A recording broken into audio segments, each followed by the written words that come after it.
ധനസുമോദിലേക്ക് തന്നെ പോവുകയാണ്. ധനസുമോദ്, ഇന്നിപ്പോൾ ഏറ്റവും പ്രധാനമായി പറയേണ്ടത് 13 സംസ്ഥാനങ്ങളിൽ നിന്ന് നിശബ്ദ പ്രചാരണം നടക്കുകയാണ്.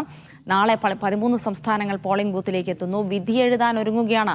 അതിനു മുൻപിൽ വരുന്ന ഓരോ വാർത്തയും നമ്മൾ സസൂക്ഷ്മം നിരീക്ഷിക്കുകയും ആർക്ക് വോട്ട് ചെയ്യണമെന്ന് തീരുമാനിക്കുകയും ചെയ്യുന്ന വളരെ പ്രാധാന്യമേറിയ ഒരു ദിവസം തന്നെയാണ്. ദേശീയ തലത്തിൽ എന്തൊക്കെയാണ് നടക്കുന്നത് എന്നിപ്പോൾ നിശബ്ദ പ്രചാരണവുമായി ബന്ധപ്പെട്ട് ഏതൊക്കെ സംസ്ഥാനങ്ങൾ നാളെ പോളിംഗ് ബൂത്തിലെത്തും?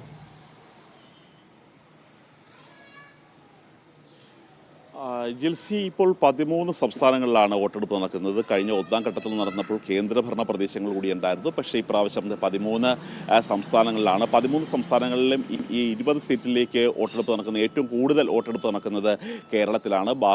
മൊത്തം 88 മണ്ഡലങ്ങളിലാണ് വോട്ടെടുപ്പ് നടക്കുന്നത്. ഇന്നലെ വലിയൊരു ട്വിസ്റ്റ് ഉണ്ടായത് ഇന്ത്യ മുന്നണിയിൽ തന്നെയായിരുന്നു. കാരണം നേരത്തെ ഒരു അഖിലേഷ് യാദവിൻ്റെ സമാജ്വാദി പാർട്ടിയുടെയും ഒരു നിരന്തരമായി മുലായം സിംഗ് യാദവ് അടക്കമുള്ള അവരുടെ ഒരു മണ്ഡലമായിട്ട് കരുതിയിരുന്നത് സമാജ്വാദി പാർട്ടിയിലെ നേതാക്കന്മാർ അവരുടെ കുടുംബപരമായിട്ട് തന്നെ മത്സരിക്കുന്ന ഒരു മണ്ഡലമായിരുന്നു കനൗജ്.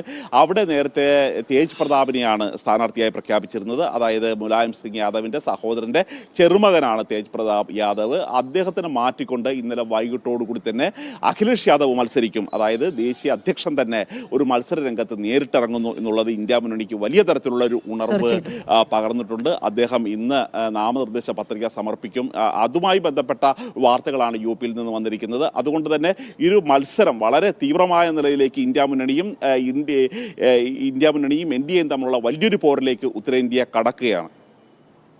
തീർച്ചയായും അങ്ങനെ രണ്ടാം ഘട്ട വോട്ടെടുപ്പിലേക്ക് നാളെ 13 സംസ്ഥാനങ്ങൾ കടക്കുകയാണ്. കേരളം അടക്കമുള്ള സംസ്ഥാനങ്ങൾ. കേരളത്തിൽ ഒറ്റഘട്ടമായി നടക്കുന്ന വോട്ടെടുപ്പ്, അതിനുള്ള എല്ലാ സജ്ജീകരണങ്ങളും പൂർത്തിയായിരിക്കുന്നു. അങ്ങനെ ദേശീയ തലത്തിൽ നിന്നുള്ള വിവരങ്ങൾ കൂടിയാണ് നോക്കിയത്.